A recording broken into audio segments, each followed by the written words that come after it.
السلام عليكم ورحمة الله وبركاته.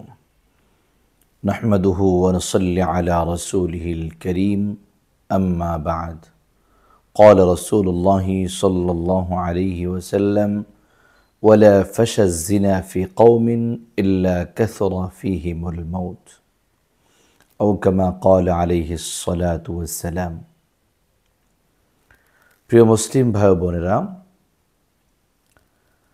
আজকে আমাদের দেশে একদিক থেকে ভূমিকম্প, অন্যদিক থেকে বিভিন্ন রকম রোগ, বিপদ, আপদ, বালা, মুসিবত। কেন? রাসূলুল্লাহ সাল্লাল্লাহু আলাইহি ওয়াসাল্লাম 1400 বছর আগে আমাদেরকে বলে গেছেন যে যেই অঞ্চলে, যেই কওমের মধ্যে, যেই জাতির মধ্যে জেনা ব্যভিচার বৃদ্ধি পাবে, সেখানে মৃত্যুর হার বৃদ্ধি পাবে। রাসূল সাল্লাল্লাহু আলাইহি সাল্লাম বলেন, ওয়ালা ফাশা যিনা ফি কওমিন ইল্লা কাসরা ফীহিমুল মাউত। কোনো কওমের মধ্যে জেনা বৃদ্ধি পাবে না। হ্যাঁ, যদি বেড়ে যায়, মানে মূল মাকসাদ হলো জেনা বাড়বে না, তবে বেড়ে গেলে সেখানে মৃত্যুর হার বাড়বে। এক কথা, এটাকে লা না এই দুইটাকে যদি আমরা মিলাই, তো ইল্লা এবং লা এই দুইটা নফিকে একসাথে মিলাইলে পরিষ্কার বের হয়ে আসবে যে হ্যাঁ, যেখানেই জেনার প্রাদুর্ভাব বাড়বে সেখানে মৃত্যুর হার বেড়ে যাবে। সেটা মৃত্যুর হার মহামারীর মাধ্যমে হতে পারে, করোনা জাতীয় মহামারীর মাধ্যমে হতে পারে, অথবা দেখা যাবে যে সেটা হতে পারে এই রকম ভূমিকম্পের মাধ্যমে। আজকে আপনার আমার দেশের চরিত্র, মানুষের চরিত্র কোন জায়গায় গিয়ে ঠেকেছে? না আছে পুরুষের চরিত্র, না আছে মহিলার চরিত্র। তার চাইতে দুঃখজনক বিষয়, এক তো আমাদের মধ্যে চরিত্রহীনতা বেশ কাজ করছে, সমাজ মানুষের মধ্যে না আছে পোশাকের কোনো ধরন, না আছে সুন্নতি পোশাক, না আছে পর্দা। এরপরেও কিছু হাইওয়ান, কিছু অমানুষ দেখা যাচ্ছে যে আমাদের মা বোনদের সাথে খারাপ আচরণ করেই যাচ্ছে। প্রচুর পরিমাণ জেনা ধর্ষণ হচ্ছে। গতকালকেও যে চাঁপাই নবাবগঞ্জের যে ঘটনা ঘটে গেল, চাঁপাইয়ের যে ঘটনা, খুবই দুঃখজনক, খুবই বেদনাদায়ক। আজকে আমাদের মধ্যে তো আসলে প্রকৃতপক্ষের মুসলমানিত্ব কাজ করে না। যদি কাজ করত তাহলে সেই এক বোনের চিঠিতে ভারতবর্ষ বিজয় হয়েছিল। এক বোন শুধু চিঠি লিখেছিল, চিঠিটা মোহাম্মদ বিন কাসেমের কাছে গিয়ে পৌঁছেছিল।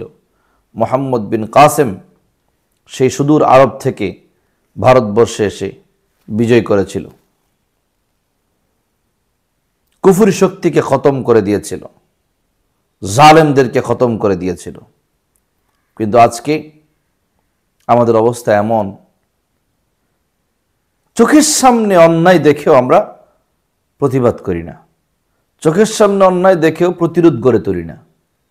অথচ প্রতিটা অঞ্চলে, প্রতিটা পাড়ায়, মহল্লায়, জেলায় এমন কিছু লোক তো অবশ্যই আছে যারা ইচ্ছা করলে প্রতিবাদ গড়ে তুলতে পারে।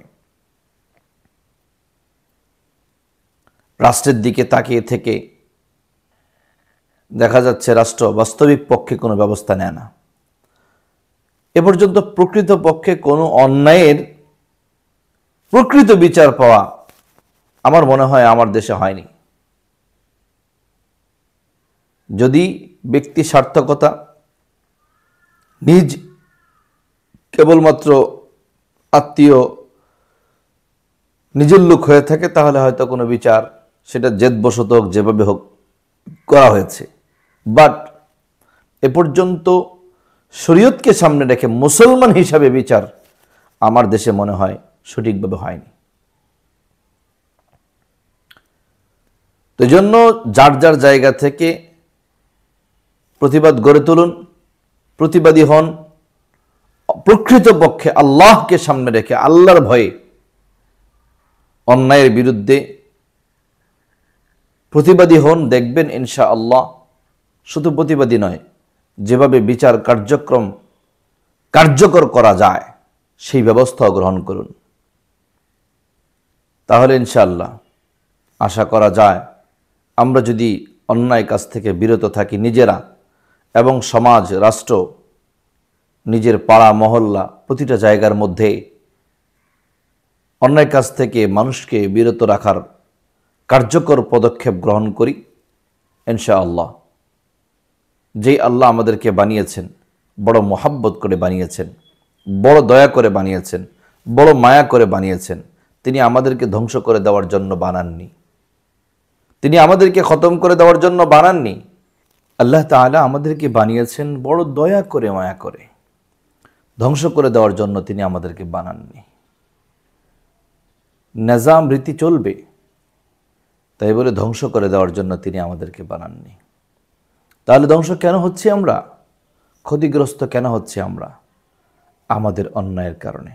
যহারাল ফাসাদু ফিল বাররি ওয়াল বাহরি বিমা কাসাবাত আইদিন নাস। সূরা রুম এর 41 নম্বর আয়াতে আল্লাহ পাক বলেন, দুনিয়ার বিপর্যয়, জমিনের বিপর্যয়, সমুদ্রের বিপর্যয়, স্থলভাগ জলভাগের বিপর্যয়, এর পিছনে কারণ আমরা নিজেরা, নিজেদের হাত দিয়ে তৈরি করছি এগুলো অন্যায় করার কারণে। সুতরাং আমাদের দায়িত্ব হলো আমরা নিজেরা অন্যায় থেকে বিরত থাকব, কোনো প্রকার আল্লাহ পাকের নাফরমানি করব না, এবং কেউ নাফরমানি করলে সে সুযোগ তাকে দিব না। নিজেও বিরত থাকব, অন্যকে বিরত থাকতে বাধ্য করব। এই পথে যদি আমরা হাঁটতে পারি, ইনশাআল্লাহ ইনশাআল্লাহ আমাদের ক্ষতি হবে না, পৃথিবী ধ্বংস হয়ে যাবে না এত সহজে, নিজাম অনুযায়ী হবে, ভূমিকম্পে ক্ষতিগ্রস্ত হব না ইনশাআল্লাহ। এজন্য আমাদের কাজ হলো আমরা অন্যায় থেকে বিরত থাকব, অন্যকে বিরত রাখব। আপনি দেখবেন তিরমিজি শরীফের 2211 নম্বর হাদিসের মধ্যে আসছে 15টা আলামত কিয়ামতের। এর মধ্যে শেষ দিকে আসছে ফালইয়ারতাকিবু ইনদা যালিকা রিহান হামরা।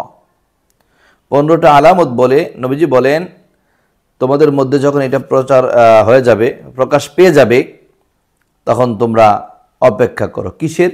কয়েকটা আযাবের কথা বলছেন। এর মধ্যে বলছেন ফালইয়ারতাকিবু ইনদা যালিকা রিহান হামরা ওয়া জালজালাতান ওয়া খাসফান ওয়া মাসখান ওয়া কাযফান ওয়া আয়াতিন তাতাবাউ কানিযামি বারিন কুতিআ সিলকুহু ফাতাতাবা। অন্যতম একটা বলছেন, সেটা হলো ভূমিকম্প হবে।